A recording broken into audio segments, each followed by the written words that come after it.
Hey guys, what's up? I welcomes you again in this video. So आते हैं अपन आज की वीडियो को स्टार्ट करते हैं.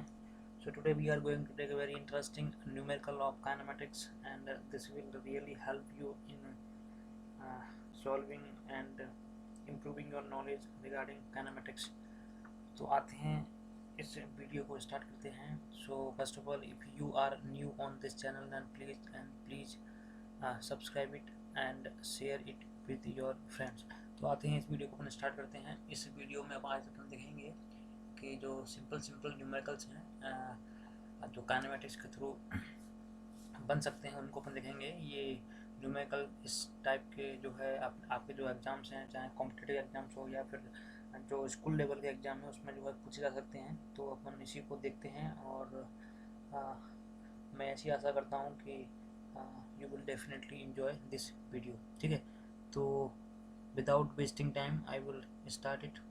तो सबसे पहले I will just suggest you कि आप वीडियो को पॉज करके इसको जो है खुद से सॉल्व करने का प्रयास करें.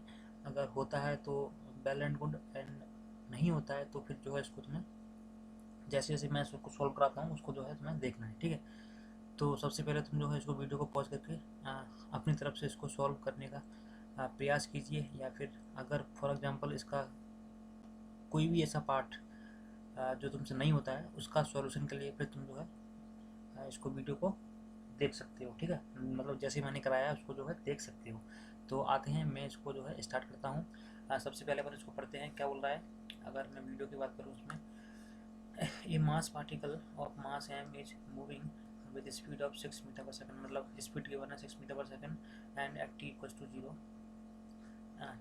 मतलब टी इक्वल्स टू 0 पे एक फोर्स ऑफ 12 न्यूटन का, उसको जो है force of 12 Newton starts acting on it. मतलब कहने का मतलब ये है सिंपल सा कि एक पार्टिकल है, इसको जोड़ा नीचे से बनाते हैं. एक पार्टिकल है, ये जो है मेरा पार्टिकल है ना, ये जो है ऐसे मूव कर रहा था 6 मीटर पर सेकंड की स्पीड से, और जो है ऐसे मूव किया और इस मोमेंट पे आ गए ना. इस मोमेंट पर आके अपन बोल रहे हैं एट टी इक्वल्स टू 0. इस मोमेंट पर जो है उस पर एक फोर्स लगना स्टार्ट हुआ. अब दोस्तों यहाँ पर क्या है, यहाँ पर ये इसने मेंशन नहीं किया है कि फोर्स किधर लग रहा है. इसने बोला है कि force of 12 Newton starts acting on it after which it starts. अच्छा, इसमें बोल रहा है after which it starts accelerating, है ना. तो यहाँ पर ये जो पॉइंट है एक्सेलरेटिंग, इसका काफ़ी जो है इम्पोर्टेंस है यहाँ पर, क्योंकि उसने डायरेक्टली जो है अपने फोर्स किधर लग रहा है इसका डायरेक्शन नहीं दिया है ना. फोर्स किधर लग रहा है इसका डायरेक्शन नहीं दिया है, लेकिन उसने इनडायरेक्टली ये बोल दिया कि इट स्टार्ट्स एक्सेलरेटिंग. इसका मतलब ये हुआ कि पार्टिकल पहले जिस डायरेक्शन में मूव कर रहा था, फॉर एग्जाम्पल अगर पार्टिकल मेरा इधर मूव कर रहा था तो मेरा जो फोर्स लगाया गया है वो भी इधर ही लगाया गया है.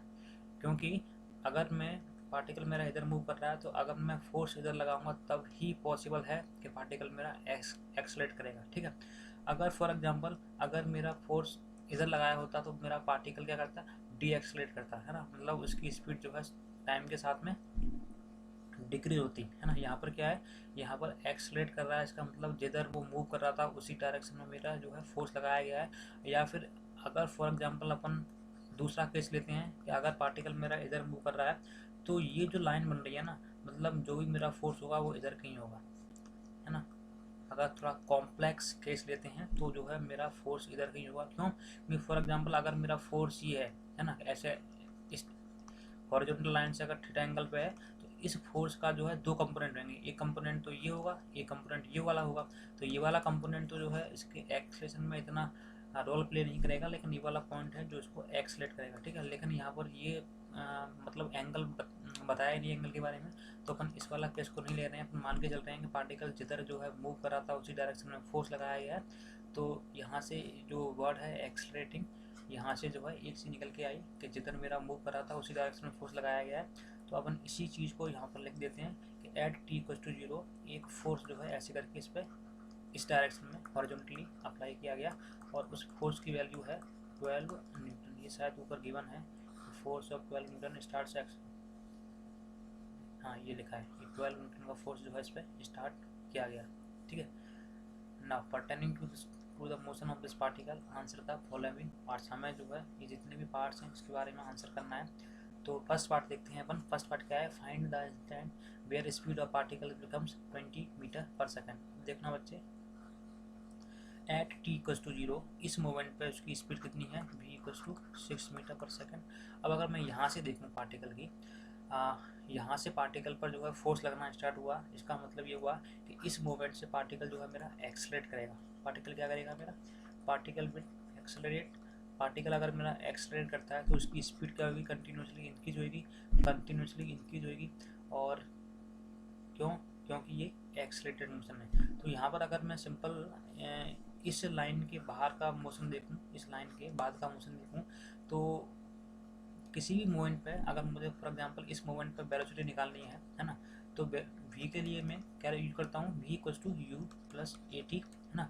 u क्या करूँगा मैं इस मोमेंट पे, इसको मैं स्टार्टिंग मोमेंट मान के चल रहा हूँ एट टी इक्वल्स टू 0 को। तो इस मोमेंट पे जो मेरी स्पीड होगी मैं क्या बोलूँगा, उसको u बोलूँगा। तो u कितना है मेरा 6 मीटर पर सेकेंड, ठीक है। अब किसी मोमेंट पर अगर मुझे v बतानी है तो मैं इस इक्वेशन को यूज करके निकाल दूंगा, है ना। उसके लिए मुझे u पता होना चाहिए, मुझे पता है u कितना है मेरा 6, ए पता होना चाहिए और टाइम पता होना चाहिए। ए मुझे पता है, ए कितना होगा, ए होगा एफ बाई एम। तो एफ गिवन है 12, मास गिवन नहीं है, मास गिवन है क्या, मास गिवन नहीं है। तो यहाँ पर ये थोड़ा डाउट है, इसको मास को ले लो तुम एम इक्वल्स टू 2 kg, ठीक है। एम गिवन नहीं है तो एम को 2 kg ले सकते हैं अपन। एम अगर 2 kg है तो एम अगर 2 kg है तो ये कितना आ गया मेरा 6 मीटर पर सेकंड स्क्वायर, ठीक है। ए की वैल्यू आ गई मेरी 6 मीटर पर सेकंड स्क्वायर। यहाँ पर मास गिवन नहीं था तो मैं जो है मास अज्यूम कर लेना, कहीं लिख लो कि मास जो है एम की वैल्यू कितनी है 2 kg है। अब जितने भी पार्ट इसके सॉल्व होंगे वो एम को जो है 2 मान के सॉल्व होंगे, ठीक है। अगर 2 नहीं लेना चाहो तो 2 के अलावा और कुछ भी ले सकते हो, लेकिन मैं यहाँ पर जो है m की वैल्यू 2 लेकर इसको सॉल्व कर रहा हूँ। तो m आ गया मेरा 2 kg। तो अब देखना है मुझे ए आ गया मेरा, मैंने ए निकाल लिया। तो अब जो है मुझे क्वेश्चन सॉल्व करनी है, तो v equals to U plus A T. लेकिन फर्स्ट पार्ट में मुझे v गिवन है। फर्स्ट पार्ट में क्या बोल रहा है कि find the instant where speed of particle becomes 20 metre per second. मतलब मुझे v गिवन है 20, तो मुझे टाइम बताना है। तो टाइम के लिए मैं क्या करूँगा, v गिवन है मुझे 20, u गिवन है मेरा 6, a गिवन है मेरा 6 और इंटू t। तो क्या होगा 20 minus 6 divided by 6 equals to t। तो 14 बाई 6 इक्वल्स टू टाइम, मतलब 40 इक्वल्स टू 14 बाई 6 सेकेंड पर जो है मेरा ये जो है इसकी स्पीड 20 मीटर पर सेकंड हो जाएगी। मतलब इस मोमेंट पर अगर इसकी स्पीड 20 मीटर पर सेकंड है तो इसमें टाइम कितना होगा 14 बाई 6 सेकंड, ठीक है। ये हो गया मेरा फर्स्ट पार्ट का आंसर, ठीक है। फर्स्ट पार्ट का आंसर कितना आ गया मेरा 14 बाई 6 सेकंड, ये हो गया। Second point, find the distance move by particle in 7 second after T equals to 0। मतलब डिस्टेंस मूव बतानी है मुझे सिंपल। तो डिस्टेंस मूव के लिए क्या करूँगा मैं, सिंपल यहाँ से लेके फॉर एग्जांपल 7 सेकंड के बाद पार्टिकल यहाँ पर मूव कर गया, है ना। फॉर एग्जांपल पार्टिकल जो है at T equals to 7 second यहाँ पर आ गया है। तो ये जो डिस्टेंस है मुझे ये निकालनी है। इसको मैं इरेज कर देता हूँ, है ना। अगर मेरा पार्टिकल 7 सेकंड पे अगर यहाँ पर आ जाता है तो मुझे बेसिकली ये डिस्टेंस निकालनी है, इसको बोलते हैं d7। d7 की वैल्यू मुझे निकालनी है। तो d7 किसके इक्वल होगा, सिंपल किस है, S equals to U T plus half A T square. अगर अपन इसको सिंपल इक्वेशन अप्लाई करते हैं तो मेरा आंसर निकल जाएगा, है ना। एस क्या होता है डिस्प्लेसमेंट, लेकिन यहाँ पर क्योंकि यूनिफॉर्म, यहाँ पर क्योंकि लीनियर मोशन है तो लीनियर मोशन के लिए अपन जानते होंगे कि एस मतलब displacement equals to distance double होता है, ठीक है। तो डिस्टेंस डिस्प्लेसमेंट के इक्वल होता है तो अपन डायरेक्टली जो है वाली इक्वेशन अप्लाई करेंगे, S equals to U T plus half A T square. यहाँ से क्या आएगा मेरा डिस्प्लेसमेंट आएगा, और क्योंकि यहाँ पर डिस्प्लेसमेंट जो है मेरा डिस्टेंस के इक्वल है तो यहाँ पर सिंपल अपन निकालेंगे एस की वैल्यू। तो एस कितना आएगा, एस इक्वल्स टू यू की वैल्यू कितनी है, यू में क्या पुट करूँगा 6, क्योंकि ये स्टार्टिंग मोमेंट यहाँ से स्टार्ट हो रहा है, और जो है यहाँ पर फाइनली अपन 7 सेकंड की जो 7 सेकंड है वो यहाँ पर एंड हो रहा है तो इसको अपन मानेंगे फाइनल पॉइंट, ठीक है। तो एस इक्वल्स टू यू कितना है 6 इंटू टी कितना है 7 प्लस 1/2, ए कितना लिया अपन ने, अभी ए अपन ने निकाल लिया 6। तो ए 6 इंटू टी स्क्वायर, टी कितना है मिला t7 है तो 7 का स्क्वायर 49, दैट मीन्स ये हो गया 342 प्लस 147। आंसर कितना आएगा? आंसर आएगा 189 मीटर। मतलब ये D7 की वैल्यू मेरी आ गई 189 मीटर। इसका मतलब ये हुआ सेकंड पार्ट का आंसर मेरा आया 189 मीटर। ठीक है, थर्ड पार्ट देखते हैं बच्चे। Find the distance moved by particle in 7 second. अब यहाँ पर ये क्वेश्चन काफ़ी इंपॉर्टेंट है। अभी अपन ने क्या किया सेकंड पार्ट में कि उसने जो 7 सेकंड में टोटल स्टार्टिंग से लेके 7 सेकंड में इतना डिस्टेंस मूव किया, लेकिन यहाँ पर मुझे बताना है कि 7th सेकंड में कितना डिस्टेंस मूव किया हुआ। तो ध्यान से देखना क्या करते हैं अपन। अगर अपन में 6 सेकंड में टोटल डिस्टेंस निकालूं, फॉर एग्जांपल ये जो पॉइंट है, ये पॉइंट अगर मैं ए बोलूँ, ये पॉइंट अगर मैं बी बोलूँ, तो इस ए पॉइंट पर आगे उसका 6 सेकंड खत्म हो जाता है। अब यहाँ से जो है उसका 7th सेकंड स्टार्ट हो रहा है। इस ए पॉइंट से उसका 7th सेकंड स्टार्ट हो रहा है और बी पॉइंट पर उसका 7th सेकंड एंड हो रहा है। इसका मतलब ये हुआ कि ये जो डिस्टेंस है ये हो गया डिस्टेंस मूव्ड इन 7th सेकंड। ठीक है, तो क्या करेंगे अपन, total distance moved in 7 second इतना है, total distance moved in 7 second इतना है, और ये जो डिस्टेंस है ये कितना है, ये total distance travelled in 6 second. 6 second में उसने इतना डिस्टेंस ट्रेवल किया है और टोटल 7 सेकंड में इतना डिस्टेंस मूव किया है। तो क्या करेंगे अपन, इस पूरे में से इसको माइनस कर देंगे। 7 सेकंड में distance moved in 7 second minus distance moved in 6 second क्या आ जाएगा मेरा, ये वाला पोर्शन आ जाएगा जो मुझे निकालना। ये जो अगर मैं इसको x बोलूँ तो D7 minus D6 equals to x। ठीक है, तो पहले मैं D7 निकालूंगा। कैसे, D7 की value S7 minus S6, S क्या है मेरा डिस्प्लेसमेंट, इक्वल्स टू x। तो S7 क्या है, मैंने S7 निकाल लिया है 189। तो S6 निकालना है मुझे, तो simple equation S equals to S6 equals to U T6 हो गया प्लस 1/2। ये कितना है 6 इंटू टी स्क्वायर 36। तो U कितना है मेरा 6, तो S6 कितना आ गया 36 प्लस ये 3 108 कितना आ गया 144।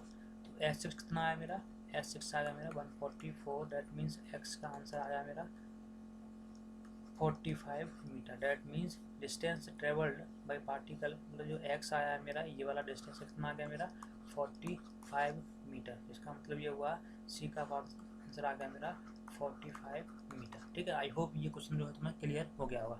अब आते हैं नेक्स्ट पार्ट पे।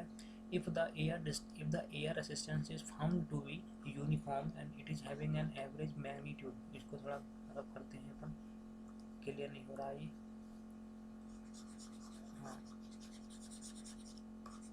हाँ ये अब देखो, अगर कोई एयर रेसिस्टेंस है and it is having an average magnitude of 10 newton, then find the displacement of particle at t equal to 4 second. तो यहाँ पर क्या है बच्चे, जो पार्टिकल है एक फोर्स तो ऑलरेडी अपन उसको ऊपर जो है अप्लाई कर हो रहा था पहले से ही, 12 न्यूटन का फोर्स तो पहले से ही उसके ऊपर था। अब ये बोल रहा है कि अगर मैं मान के चलूँ इसके ऊपर एयर रेसिस्टेंस लग रहा है ना, और उसका मैग्नीट्यूड कितना है 10 न्यूटन, तो बताओ उसका डिस्प्लेसमेंट कितना होगा आपका t इक्वल टू 4 सेकंड। तो बच्चे यहाँ पर ध्यान देखना है।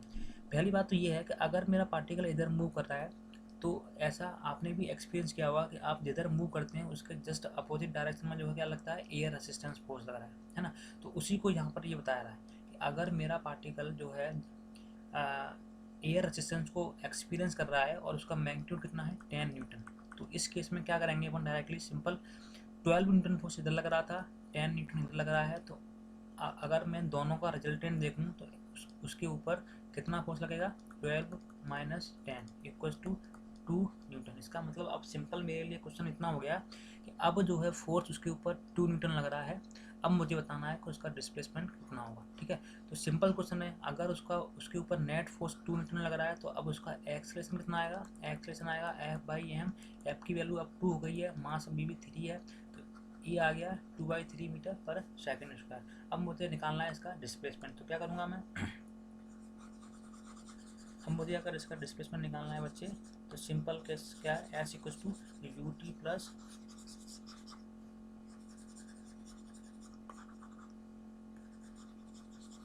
Half A T square. क्या करूँगा बच्चे मैं क्या करूँगा बच्चे, देखो यहाँ से ये एस निकालना है मुझे, तो S equals to U T plus half A T square. बस ए यहाँ पर चेंज हो गया है, ए अब कितना हो गया है 2/3 है ना। तो मुझे डिस्प्लेसमेंट इन 4 सेकंड निकालना है, क्योंकि यहाँ पर देखो ये 4 सेकंड क्यों पूछ रहा है। तो कितना आएगा यू कितना है मेरा, यू तो अभी भी 6 ही है ना। टी कितना हो गया 4 प्लस 1/2 इंटू ए 2/3 इंटू टी स्क्वायर 16 हो गया। तो 24 प्लस ये 2 से 2 कैंसिल हुआ प्लस 16/3, तो ये कितना आएगा 88/3 मीटर। इसका मतलब इसका आंसर आ गया मेरा 88/3 मीटर। ठीक है, 88/3 मीटर इसका जो है मेरा आंसर आ गया। तो आई होप ये क्वेश्चन जो है तुमसे मतलब ये पार्ट जो है सॉल्व हो गया हुआ। अब अपन आते हैं लास्ट पार्ट पे। इसका लास्ट पार्ट क्या है, plot the graph of velocity versus time, है ना, मतलब v वर्सेस t। अच्छा यहाँ पर ये जो पार्ट है ना, ये वाला पार्ट बिल्कुल अलग था, है ना। यहाँ पर एयर फ्रिक्शन को जो है इंक्लूड किया था, लेकिन इस वाले पार्ट में अपन एयर फ्रिक्शन को इग्नोर करके चल रहे हैं, है ना। यहाँ पर लिख लो इग्नोरिंग एयर फ्रिक्शन, क्योंकि अगर एयर का अपन इफेक्ट लेंगे ना तो उसकी वजह से थोड़ा ग्राफ अलग बनेगा। लेकिन यहाँ पर जो है अपन को निकालना है इग्नोर करके एयर फ्रिक्शन, तो उसका कैसे बनेगा।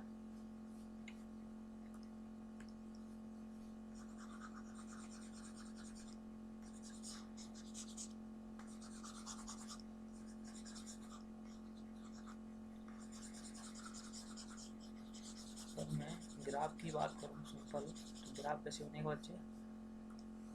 ग्राफ देखो बच्चे, किसका ग्राफ बनाना है मुझे, ग्राफ बनाना है मुझे v वर्सेस t, है ना, v वर्सेस t, है ना। तो मैं क्या करूँ, अगर v को यहाँ पर लेता हूँ और t यहाँ पर लेता हूँ, ठीक है, t को यहाँ पर लेता हूँ, तो एट t = 0, t = 0 पर उसकी स्पीड कितनी है 6, मतलब मेरा ग्राफ यहाँ से स्टार्ट होगा t = 6, और t = 0 के बाद में जो उसकी स्पीड होगी कैसे होगी, v = u प्लस at, मतलब जो उसका एक्सलेशन है ए कितना था 2 मीटर पर सेकंड स्क्वायर, ठीक है, ये जो है 2 मीटर पर सेकंड स्क्वायर। मतलब ये कब का केस ले रहे हैं अपन, एयर फ्रिक्शन नहीं है, एयर फ्रिक्शन को मैं इग्नोर लेके चल रहा हूँ। अगर जब मैंने एयर फ्रिक्शन लिया था तब मेरा ए जो है 2/3 आ रहा है, उसको अपन नहीं ले रहे हैं, अपन एयर फ्रिक्शन को इग्नोर करके चल रहे हैं। एयर फ्रिक्शन मेरा इग्नोर करके मैं अगर चलूँ तो मेरा ए कितना आ रहा था 2 आ रहा था या 6 आ रहा था, मुझे याद नहीं है, एक बार देखना पड़ेगा। ए जो है शायद ए कितना आएगा, हाँ 6 आ रहा था, नहीं ए 6 आ रहा था, ए जो है मेरा 6 आ रहा था, क्योंकि एफ मेरा 12 था और मैंने एम जो है 2 ले रखा है, तो ए मेरा 12/2 कितना आएगा 6, तो ए मेरा 6 है। इसका मतलब ये हुआ कि मैं जानता हूँ dv/dt क्या होता है, dv/dt क्या होता है ए, जो कि कितना आ रहा है 6। इसका मतलब ये हुआ कि स्पीड मेरी अब इंक्रीज करेगी at the rate of 6 metre per second. अब मेरी जो स्पीड है वो इंक्रीज करेगी at the rate of 6 metre per second. मतलब ये हुआ कि अभी 6 है, तो 1 सेकंड के बाद इसकी स्पीड कितनी हो जाएगी 6 बढ़ जाएगी, मतलब इसकी स्पीड हो जाएगी 12। मतलब इस मोमेंट पर 1 सेकंड पर इसकी स्पीड कितनी हो जाएगी 12, है ना। फिर दो सेकंड में 6 पे और बढ़ जाएगी, है ना, तो मतलब कितनी हो जाएगी 18 हो जाएगी। तो ऐसे करके जो है ये जो स्ट्रेट लाइन बनेगा ग्राफ, ठीक है बच्चे, ग्राफ जो है ऐसे करके स्ट्रेट लाइन बनेगा। तो बेसिकली अगर मैं बनाना चाहूँ ग्राफ, तो ग्राफ कैसे बनेगा, ग्राफ 6 से स्टार्ट होगा और ऐसे करके बनेगा ठीक। तो आई होप जो है ये जो है पार्ट आपसे सॉल्व हुआ होगा।